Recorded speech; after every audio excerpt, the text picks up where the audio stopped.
So, weekly update number 22, and as always we're going to start off with what's happening in the UK. A little bit different this week, because what I wanted to talk about was what's happening with the documents. Okay, so I think I said last week, great news is that the appointments seem to be running very, very well now for July. We've already got them open in London, and we've seen there's plenty going. We imagine that Manchester and Edinburgh will follow suit, and the BLS offices for non-lucrative visa applicants and other visa applicants as well seem to be working really well, although they're busy, very busy. For those of you who have been following the channel for a while, and for those of you who are unfamiliar with what's happened in the past with a non-lucrative visa and the process, sometimes people can get appointments for 4, 5, 6 months, and we're in this luxurious position now at the moment with our clients that when we've got all the documents ready, we can literally say, let's jump on and book one, and we can get one tomorrow. This is amazing. If you'd have told me this 3 years ago, I probably wouldn't have believed you. So for all the pioneers who came through that horrible appointment booking system at the consulates, well done. And for everybody who's coming now, this is great news, because it really helps us to structure the timeline for our clients. And talking about that, what I wanted to update you on as well was the document processes. Now, we're coming into summer. Summer is always a time where people take holidays, when administration seems to slow up quite a bit, whether it be in the UK or whether it be in Spain. And August and July, I mean, July is generally manageable. August is always a nightmare. It really is. And we, as much as we try and keep on top of everybody's holiday periods, it's not always possible. So the first thing is to leave just a little bit of extra time for things when you do things like apostilles and translations, because you can't always going to guarantee you'll get them back as quickly as you would do in the normal peak times when people are working outside of summer. So the medical certificates at the moment, we work with 2 or 3 different private doctors in the UK, depending on which consulate you're going to, and depending on who is on holiday at the time and who can produce the certificate quickly enough.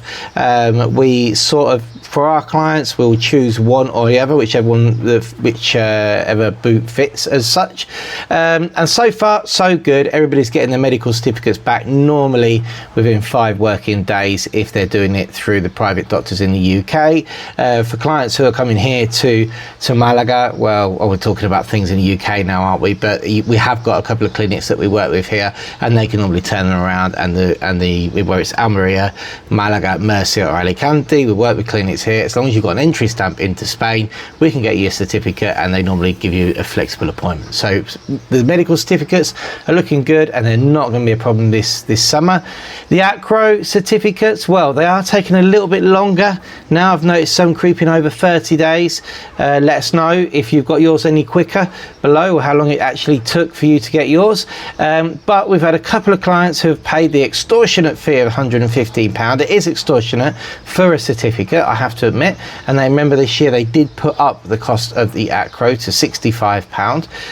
But the ones, if you need it quickly, it's not quite next day delivery, but it's around 4 to 7 working days to get the quick ones through.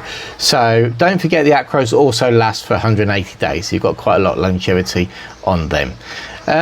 What else? Private health insurance, just got to be careful at the moment. A lot of people going on holiday. It's not, if you're using a broker, it's not always the broker's fault if they can't get the answer from the company that they're brokering. Remember, the broker is exactly that. They're a person who sits in the middle between you and a company. Now, they should manage that process for you, but we've got it at the moment where companies are slowing down because it's summer and they've got certain people on holiday who may deal with their visa product sections. And then obviously we've got brokers as well who are going on holiday, so we try and manage that. But the next 8 weeks, sometimes you just got to build that into your timeline, that you can't always just fill in your forms and get a policy like that. You might want to give yourself a week to 10 days before you can get that in place. As for application forms and stuff, well, we do those for our clients who send out our packs. The couriers do not slow down. They just hit it like they always hit it all year round, and that's not a problem. 90% of the time we actually get our packs out within 48 hours to the door in United Kingdom, with at least 50% getting there within 24 hours. Sometimes they get lost, so what we have to do is when we're sending them out, maybe we'll find an address which we can leave it at, a correspondence address. Maybe we've left it at pubs, shops before for people, and they've gone and picked them up from there. And what was the last thing I'm going to say? Marriage certificates. Yeah, marriage certificates sometimes, or civil registry certificates, they seem to be taking it a little bit longer at the moment if you get them on the government website. But if you go to the local registry, it depends on how quickly they want to attend to you. Some are quick, some are slow. Yeah, and that's it really for the documents. I just wanted to give you a quick update. Things are looking a lot better than they have done. I mean, before now, in July, it was just like, oh, stress, because everybody wants to come in because they've been waiting for the capital gains trap. People waiting do not want to become fiscal residents this year, waiting to the second half of the year. They've got their tax advice. The tax advisors have told them don't come in until this date, and that date normally coincides with everybody rushing to come in and everything shutting down. So it's always a lot of juggling to do. But hey, it seems to be working out. In 8 weeks' time, I'll tell you how it pans out. But it's looking so far so good. July is looking to be working well. Okay then, so that's what's been happening outside of Spain. Wanted to give you that update. Now let's talk about our appointments this week and what's been happening on the ground. So on the ground here, we've had some appointments this week, and what have we had? Well, the first thing I was going to mention was we had a very weird sort of requirement letter from Tenerife a couple of weeks ago, which we replied to last week. You always have to write a letter to explain what you're responding to. But it's my consideration that the documents that we submitted were absolutely 100% fine. There's nothing else we could submit really to prove it was about surrounding the financial stability. So we've gone with complementary documentation, both from the UK translated and from Spain, original certificates from banks with digital verifiable codes on them, and we've gone back and we always write a letter to accompany each one, and the letter is simply addressing the person who, so if you're doing a renewal and you're submitting yourself on the Mercurial platform and you have had a requirement, what they call a requerimiento, so a letter which is asking you for more documents, it's always advisable to write a letter explaining what you sent. Evidently that letter would need to be in Spanish. It doesn't need to be a letter in English translated by an official translator. It just needs to be what you've written in Spanish. So you could use Google Translate or ChatGPT or something like that if you don't speak Spanish. Just be a bit careful of using software, because what you'll find is that sometimes it's too clever for its own good, and what comes out is a little bit gobbledygook. So it'd be better to get someone Spanish, if you do use a translator or software, to check it over for you. So yeah, so when you go back and you send your extra information in, just write exactly what it is. Just think that you're that person on the other side of the computer. Put yourself in their mentality. They're somebody who's going to get the letter and go, right, they've been asked for more proof they have got financial stability in Spain. You've got, please see Annex A, bank account. The bank account is verified by this, and it's got this amount which relates to what I have to have in the account, i.e. EPREM. Annex B, XYZ. So you write it down, tell everybody, on the letter the person who you're presenting the documents to digitally why you are presenting those documents. So it makes it easy for them just to put two and two together. So anyway, as for our appointments, we have had a couple of appointments there in Mira, in Alicante. Now we are having trouble now getting appointments in Alicante. Join the club with Almeria at the moment. It's an absolute nightmare. We've actually got a summer intern coming in, and I think their only job is going to be to sit there looking for appointments. We're already 4 of us are on the appointments at the moment on a daily basis, so we must check around 100 times a day, 25 times each over various different times. So there's myself, Lara, Jane and Victoria in Alicante. We are all checking. We've all got the list, the spreadsheet. We've got all the different VPNs, mobile numbers and stuff that we need, and it's just they're not coming up.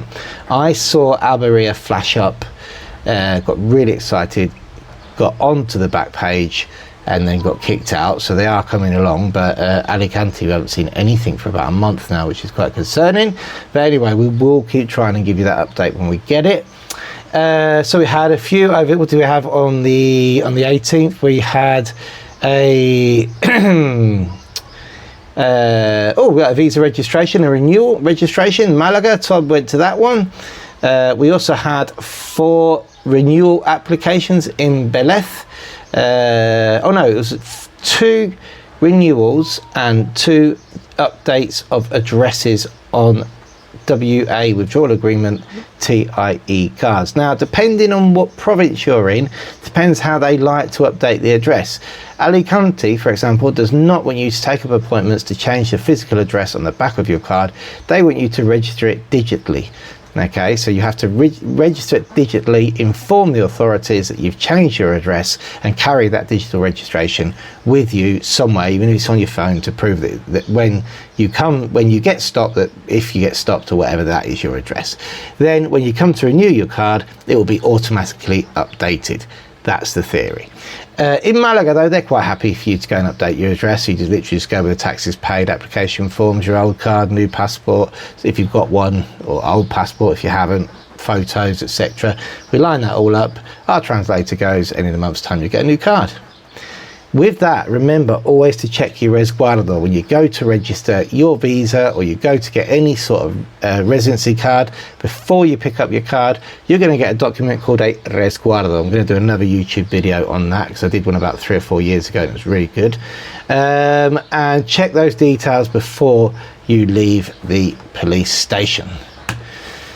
Okay, then on Thursday, Tom's been up and down the coast. Up and down the coast, up and down the mountains, actually. He went all the way over to Baza and registered an EU family member and an NLV over there. Nice one, Tom. That is a 2.5-hour journey out there. It is about an hour and a half worth of appointments and another 2.5 back. So it's a long old day. One day that I've done it before, and to be honest, the last time that was my turn to go there, because Tom couldn't. I actually got a hotel for the evening. I thought I'm not coming back until the following morning, because it's quite a long drive.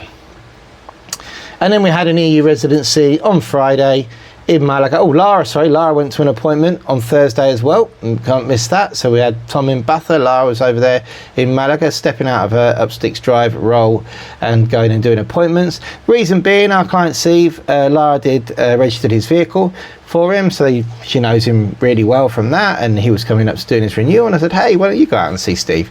And they were happily chatting away, I have to say this, and walked out.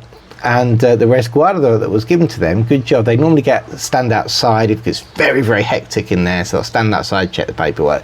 But as they were walking out, the police lady came out screaming, "Ah!" Apparently, this is how Lara told me it happened.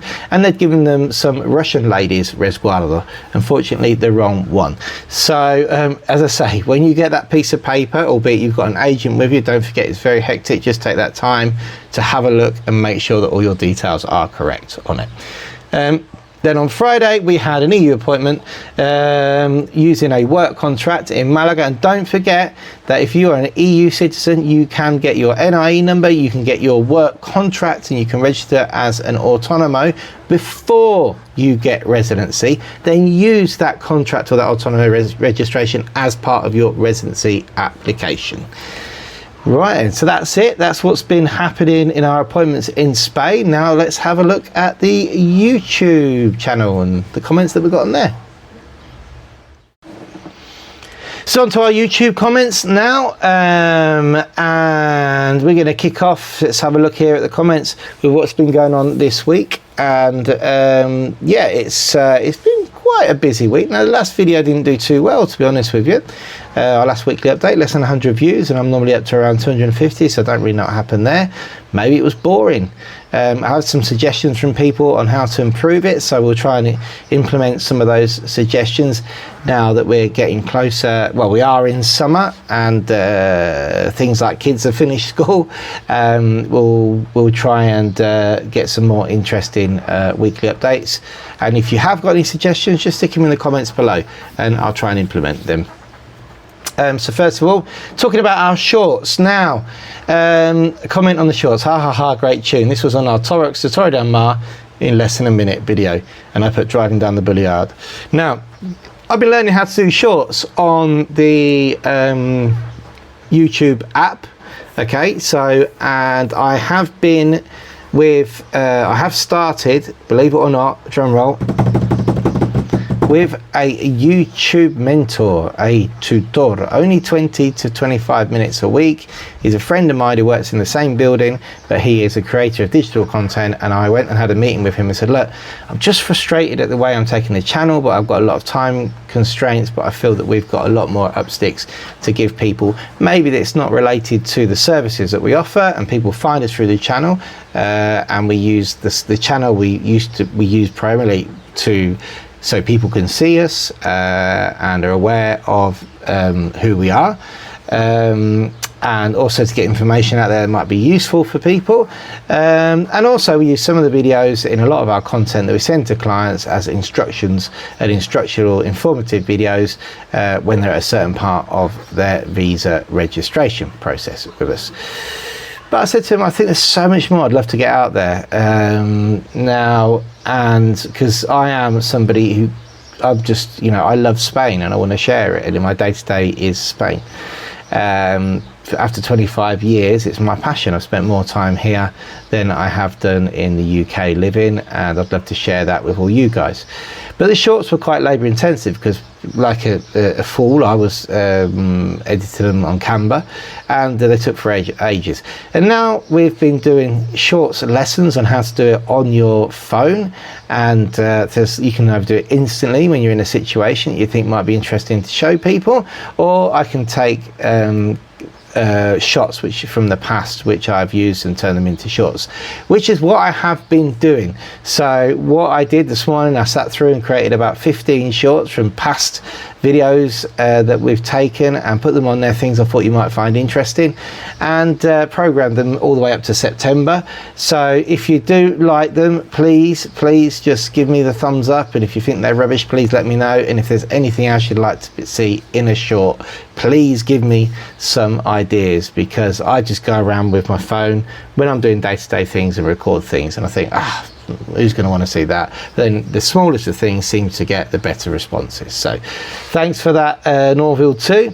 Robbo, looking at our update number 21, when you and Lara get to retirement, let me know. I can recommend you someone's UNLVs. Laughing sign heart. Yeah, we won't need them, thank goodness. Let's hope we don't. We if we're here in Spain, we've got permanent residency. According to the withdrawal agreement, we can go out up to 5 years with our residency and come back without losing it. But I don't plan to go for more than 5 days this year at all. I've been over to see my parents this year, and my grandma and other family members. Other people are coming here to see us, so I don't think it'll be until 2025 when we have a big trip back home now.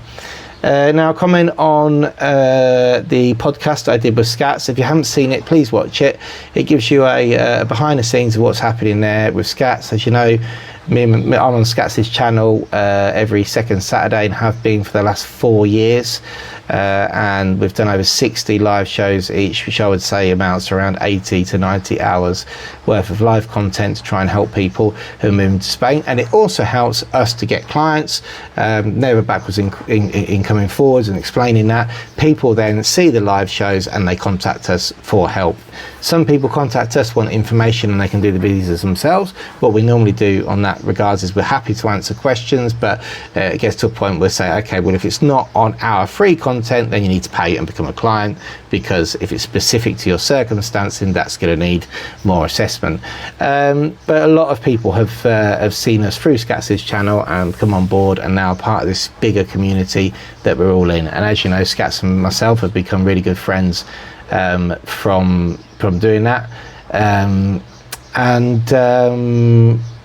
I have to say, I am just, you know, and I've been here 25 years, and it's not easy to come to Spain and get yourself up and running and crack on and both be self-employed and both hit it, and not knowing the language, having to learn the language, and so throwing cancer in the mix after the second year is as you say, very difficult for them, and they've done so well, Scats and Liz, I've got so much respect for how far they've both taken their businesses, and the effort that goes on behind the scenes, which I only know the half of it, but you know, it's incredible. And it's they are, you know, a couple who have really hit the ground running and haven't stopped since they got here, and I've got so much respect for what they've done so far. And this little hiccup is the cancer, and it's gonna get better, and only 3 more treatments to go, and then an operation, and by Christmas we'll all be celebrating. So yeah, Liz just dropped a note on there to say, let me say that Chris and his family have been amazing, so supportive, so kind and generous to all during this time period. You won't find better people anywhere. They've taken out time out of their lives, work, and opened their home to us on numerous occasions. We'll never be able to thank you enough. Well, you know, you guys are just you are friends. I do that for any of my friends. I really would, and even clients, you know. Just, you know, when somebody's going through something like that, if it's possible that you can help, then you know you should do. And I've been learning an awful lot as well going with Scats. There's lots of stuff I didn't know, places I've visited as well, and it's always a bit of a venture when we go on these cancer trips, I can tell you, because we learn something new every day. Doesn't matter how many questions you ask. And then Liz goes on to comment, for those who are interested, Scats has stage 3C colorectal cancer, or a T4A N2MX. The tumour was around 9 centimetres, which is big. The radiotherapy is to shrink the tumour and to make sure it's not going to come back. The chemo is to shrink the cancer even more and to kill the cancer in the lymph nodes, as well as to prevent cancer spreading to other organs. Colorectal cancer metastasizes, spreads into the liver, lungs and bones, but so far for Scats, he hasn't got any metastases, thank goodness. Yep, and it's going to be good. We're going to be good. I'm confident in the Spanish medical system. We've used it many times ourselves as a family, and you know, albeit that we always get a little bit of a surprise thrown in every time we go. And the last time there was some huge waits, because unfortunately a lot of other people got cancer. I'm still very confident that everything's going to be okay. Scats is in the best hands. Joff Day said, well done guys, I've just been and I spoke to Joff as well briefly via email when I found out that he had cancer, same sort of cancer as Scats. Well done guys, I've just been diagnosed with colon cancer last week, and I'm waiting for the oncology team to make a decision about whether radio should be used to shrink the tumour before surgery. Should hear something by the end of the week. So great to have friends to support you, meet you for appointments, etc. Well done Chris, and well done to my mate Osso and his wife, who have been brilliant. Bless you guys. Joff, I think Joff's been our client, or you know, we've recently just done something for Joff actually for the last 4 years now. Is it, Joff? Remind me.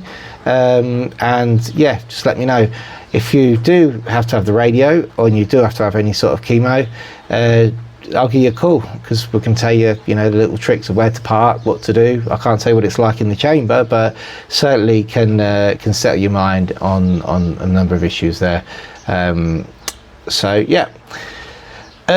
Toy Del Mar, it's one of my shorts. Love the green parakeets there. Yeah, the parakeets are an invasive species, which actually they try and kill at times, but they are great for people who live here and tourists. Unfortunately, the parakeets, they say, do ruin the habitat for other birds.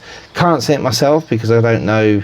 They live in like the palm trees and eat the date nuts, so you know, I don't see, they're not what other birds they're killing, because I don't know what other birds live in palm trees, but they look nice. Apparently came from escaped pets way back over 100 years ago. Also, Robbo again, we can't wait to wake up most days and see that blue sky. It immediately lifts the soul. Thank you, Robbo, for commenting on that. And that was just a video I took, was in Torre del Mar. We went there to check a few things out, and yeah, that's nice. Tony Carlos 6696, thank you. And that was on the last shared live I did with Scats, and according to Mike, that's the only comments that we had last week. There we go.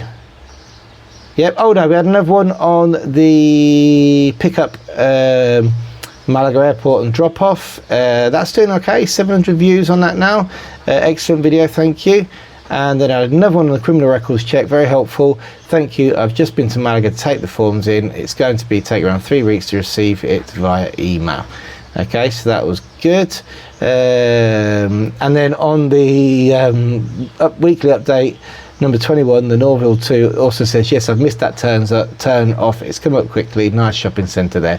Well, that means you nearly watched the video to the end, so thank you for that. And that is it. Another comment on the Scats podcast, sorry. I know it wasn't an easy video for you guys to make. I appreciate both of you for sharing the info and challenging journey. Best of luck, Scats. Yeah, it wasn't that easy, to be honest, because I don't find talking about medical things. I can talk like I'm talking now quite freely without a script, but then not very comfortable about talking about medical things, and certainly about other people's medical things. I find that quite difficult to talk about, but then it wasn't with Scats because he's my friend and I know he's quite open to getting it out there and helping other people on their journey. So whilst it could have been a lot more difficult, it was a bit tough because we don't quite know what reaction you're going to have to having tough questions asked about cancer. With Scats it was quite easy because we know each other, and we're also doing an awful lot of YouTube together, so yeah. Okay then, now let's go on to Spain. What's been happening here in Spain? And summer is upon us and the ferias have started. Well, I'm afraid we're at home today doing this. There's no out and about video. I didn't manage to get it recorded during the week like I normally try and do when I'm out and about. And it's been such a busy week here in Spain. Now, for those of you who have got kids, you will know what this last week is like before they break up. It's always hectic. Now, mine are in their prime now, 7 and 10 years old, doing more classes than I could ever imagine. And every single class has a sort of an end of term party or something happening, and then the school has parties and they have breakfasts that we have to attend as part of sounds like I'm obligated to go. No, I don't actually have to go, but I'd love to go. Then you get a chance to have a chat with the teachers, very informal. You see the other parents they haven't seen during the year, but it's been 2 weeks of madness. I am not going to lie. Literally at the drop of a hat you have to be like, okay, how can I juggle this? I've got a call now, but now they've just told us I have to be in an assembly hall 10 minutes after the calls, and quite often, that means a lot of calls in the car. It means, being at home maybe, but it is over. School is out for summer. Woohoo! Which gives us a lot more flexibility when it comes to the morning school runs and stuff like that, and the classes all stop. And at the moment, kids here in Spain, most of them will start in a summer school, or they call them summer camps, campamento de verano, and ours, for example, are going to go in July from 9 till 2 o'clock, and then August they're not going to go, because August we've got plenty of family members coming over, everything shuts down, and there's just so much going on, and people who want to see you, like the kids have their friends and stuff like that August is always just a month that we try and juggle it between us. So what have we been doing out and about? Well, I just wanted to show you this bug here. Now this bug here, what was it called?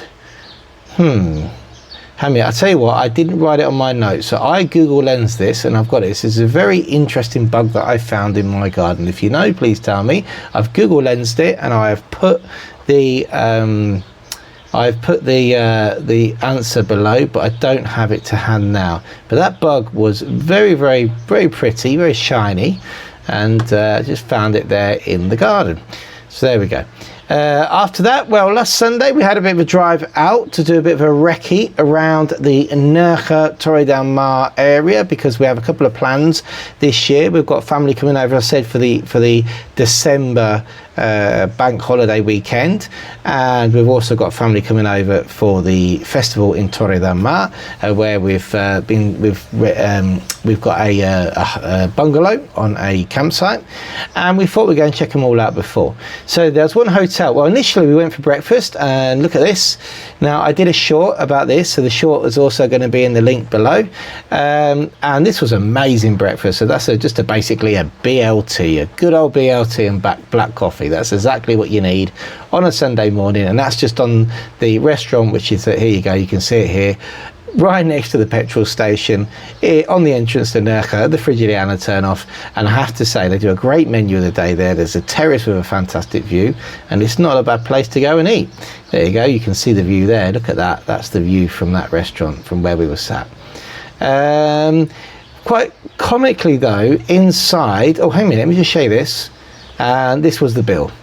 So there you go, as you can see, it wasn't too bad. We had the orange juices were €2 each, coffees were $1.40, 20 cents for the glass of ice, which I don't seeing that more and more often now. 2 mixed croissants. The croissants were €4 each. They were for the kids. They were huge though, absolutely huge. 2 pitufo bacon, so we had 2 small bacon sandwiches. They were $2.50, but because we asked for cheese in one of them, they charged us 70 cents, and a litre of water for $1.50. That's a huge breakfast for 4 people, and our kids eat like adults now at €22.20. So, you know, what's that? That's 22, that's $5.55 per person, which was fantastic. As we were coming out, we found this display outside. Not too sure why we can still buy hunter knives in knives like that. Obviously, knife crime isn't a problem in Nerja. Then you quite often see this when you're going to, especially on the Granada Road, knives like this. Look at this, €24 for a very sparkly knife with skulls on it. And there you go. Yeah. Now, I don't know how many they sell, but must sell some, I suppose. Just seemed a bit weird, to be honest with you. That they were selling knives. And then we went to check out this hotel, because we were thinking, let me just get the name of this hotel up. It's the Hotel Honor in Nerja. It's a 4-star hotel with all inclusive, and we went to check it out because we're thinking about doing this in winter. So it'll be a winter break, so your pools won't be particularly inviting. Then my kids were in the pool in Cadiz last year in December, and the outdoor pool bar might not be open. But we find 3 days with a family, all inclusive. Then no one's got to worry about cooking, no one's got to worry about a drinks bill, no one's got to worry about even getting a drink, whether it's the kids or us, and it's quite relaxing time. I thought the hotel was okay, but Lara thought that it was slightly, should we say, claustrophobic, that after 3 days we would be on top of each other in this hotel, so we're going to be looking for something else. We won't be going, but I think for a couple, maybe a summer break or even a brief winter break, this would be a great place to go. Don't think if you're a big family that you'd want to spend more than a week there, because it's right next to Nerja but not within walking distance. And the bar, as you can see there, yeah, this is the bar that would be open in winter. A little bit dingy, 70s style bar that's obviously hasn't been done up, but the hotel itself was lovely from outside, and go back straight onto the beach, as you can see. Literally the hamacas that you lie on, and straight onto the beach there. And that's the view from the other side of the beach. So yeah, nice enough, but don't think we're going to be visiting it. I took a few shots which I might use for the website, which you can see here. There we go, and it was okay. I then recorded a little video going from from Torox to Torre del Mar. We stopped and had something to eat in Torox, and we went to visit this campsite. So this campsite is called La Laguna. Now, I definitely, from what I've seen, and I'll tell you when I stay there, at the moment, very happy. I would recommend this campsite because it's got a beautiful pool, absolutely beautiful. Closes just for an hour a day for lunch, and after that it's open. I managed to sneak in just before it closed. As you can see there, it's they've got like the sunbeds, and it's very, very clean. Now, for the beginning of July, I'm going to have a little break, a little summer holiday. I'm not going to be away for too long, but I am going to be away from my computer from the. Let's have a look. So it is actually it's soon, from Thursday the 4th until Tuesday the 2nd of July. I'm having an extended break. I'm going to go to the Torre del Mar Weekend Festival, and my parents are coming to look after the kids a little bit for us as well. It's going to be a good time. And this campsite here, you can see it's got a supermarket. We've rented one of these bungalows. It works out in July for the festival for 6 people. €200 a day for the bungalow, but in July, divided by 6 people, that's actually not too bad for a campsite, believe it or not. And it is more expensive because the festival is there. You can see it's got a beautiful beach as well, and I did a short, and the local bar does gin and tonics. As you can see there, they've actually got a non-alcoholic gin as well, if you want one, if you're driving. And the gin and tonics are €7 each, which is very cheap for a bar of right next to the beach. And it's got an on-site restaurant as well, which seems to be very, very reasonably priced, again, considering its proximity to the beach. So yeah, looking forward to that break. And we had to do a little recce, didn't we, beforehand, and that was good. Right, here we are now. Another insect I found in the garden. Check this out. Now this wasn't in the garden, this was in our office block. Now I want to show you what I've seen in the garden and what I've seen in the office block, and more I've been taking photos of things I don't understand what they are, and this apparently is a type of damselfly. Now, a damselfly are different to dragonflies. So check this out. I'm going to put the link below to this damselfly. Okay, and this was in our office block. But when it flew, beautiful, looked like an angel. It's a black one, isn't it? But it looked like an angel just going across the reception. And I managed to get that photo. I hope it was okay, because generally when you get that close, it means that they're maybe getting towards the end of their life and not got a lot of energy. But and now this is a photo of a dragonfly, which I took a couple of years ago, again in our garden. And as you can see, I took it with my old phone. I was quite pleased with that. A lot bigger body, a lot bigger wingspan. Apparently damselflies have 2 wings, these dragonflies have 4. Read that on Google. And it just posed for me there for about 3 or 4 seconds, let me take the shot, and flew off. Absolutely gorgeous.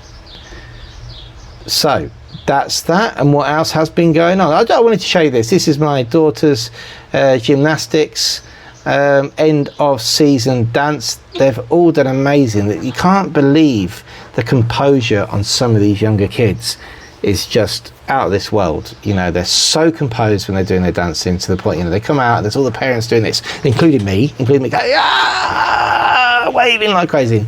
None of them lift a hand to wave, because they would put them out of stance, and you know, they do their dance, and then afterwards evidently they're allowed to put their hands up and salute their parents. But absolutely amazing. I was just blown away with them. And then last but not least, we have been bowling. Well, lawn bowling, or actually watch the video in a couple of weeks that's coming out about our trip to the Laura Golf Bowls Club with my mate Trevor. I met during Brexit times when we were working here doing residencies for people. He invited me to come down to the club and said, look, talk to these people. They need to know that they have to get their residency. Some people don't have their paperwork in order. I did a talk down there. We subsequently did about 20 residencies there within the withdrawal agreement, and we've been in contact ever since. We sponsor now on a yearly basis a big banner in their club. Which we're really, really happy and proud to be part of it. And they had a 24-hour bowls tournament, which I advertised on the last weekly update, which was in aid of a homeless charity in Alarin de la Torre. And Jane, who runs that, is absolute superstar and making money She also does an awful lot for animal charities as well. So well done, Jane. You pulled off an absolute blinding day. We were only there for 3 hours, and we played 8 till 10, Upsticks versus Upsticks Drive. We got absolutely smashed, but Upsticks Drive captain Lara managed to convince Trevor, who I then later found out was the club captain, which I was quite embarrassed because he's my friend. I didn't know he was a club champion, to be on his team. I invited 2 of my friends, Anka and Natalia, to be on my team, and we also had a couple of our clients drop down to say hi. And I'm going to have to tell you that we completely lost. It cost me a round of drinks plus the money for the inscription, so that was €30 for charity, but we don't mind that, do we? Plus guess the amount of corks in the bowl competition. So yeah, we definitely contributed to charity, I can tell you that day, and I did with a huge loss as well. So we only got 1 point, and we can quite happily say that I am rubbish at bowls. 3 or 4 times I got the weight the wrong way, where it was going nicely and suddenly it went that way, and I'd got the symbols the wrong way round. Trevor, on the other hand, absolute professional, nailed it every time. But we had such a laugh, we really did. And I've got a video coming out when I can get it edited about the whole day. So please check that out, and thank you so much, Trevor, for the experience. And last but not least, it was Feria. Now check out my YouTube short about the Feria. We went out with some friends yesterday to the Feria, probably hence the glazy eyes today. Now Feria in Spain is fantastic. Just the atmosphere is amazing. It's family. People get so dressed up. I go out in a t-shirt, Upsticks, but I felt very underdressed. I should have wore a shirt yesterday, to be honest. But people make such an effort, and you bump into people you haven't seen for a long time, and really just the atmosphere is absolutely amazing. So if you can get to your local feria, I definitely would say it was a good idea. And our friends took us to lunch, and I've shown one of these before, but I wanted to show you this. This is called a fritura de pescado, and this is basically just a huge plate of very fried fish and calamares and stuff. We went to a place called a peña. Peña's like a club. It's where they're generally slightly cheaper for the food, and it's good, wholesome Spanish food. And this is really good for the whole family. And you literally there was 7 of us, and just got this huge plate of fried fish and put it in the middle, and then we all just stood there, eating from the plate. No qualms of eating with your fingers. It's not a problem. It's feria time. Alioli, which is garlic mayonnaise, and dipping it into there. Fantastic food. And there you go. You can see the name of the peña there. It's called Bar Casa Peña from 1957, believe it or not. And then the very last thing, but I didn't manage to get any pictures of the game, is we stayed on to watch the Malaga Tarragona game. Nastic from Tarragona. Now congratulations to Malaga. They've gone up to the 2nd division.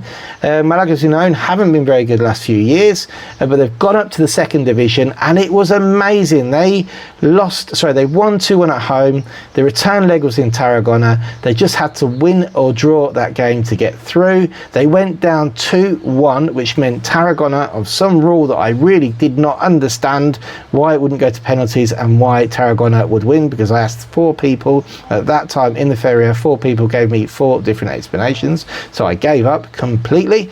But I knew that a 2-1 for Nastic at home and 2-1 to Malaga at home here meant for some reason that Nastic would have won unless Malaga scored a goal. Malaga scored a goal with 30 seconds to go in extra time, and evidently the place just went berserk. So there we go. It was amazing. Congratulations, Malaga. Really happy for the team. Not really a huge football fan myself, but I do follow Malaga. It's our local team. They have the Giddy Army, so check out. They've got a website, and they have like a Giddy Army. Giddy is, I'm going to tell you to read the article below to understand what a giddy is. Okay, and they are foreigners who support the club and have their own support team. They're very famous here. in Malaga. Everybody who is a Malaga supporter knows the Giddy Army, so they know that the supporters club, and they have foreign support for the club as well. So it's fantastic. Right then, guys, that's the end of our weekly update number 22. Please like, subscribe, a comment in below would be great to try and get these videos out there. I haven't done very well on my last one. That's only less than 100, but I'm going to keep knocking them out, keep doing the shorts, and when possible doing other informative videos as well. Summer is here, and we'll see you next week.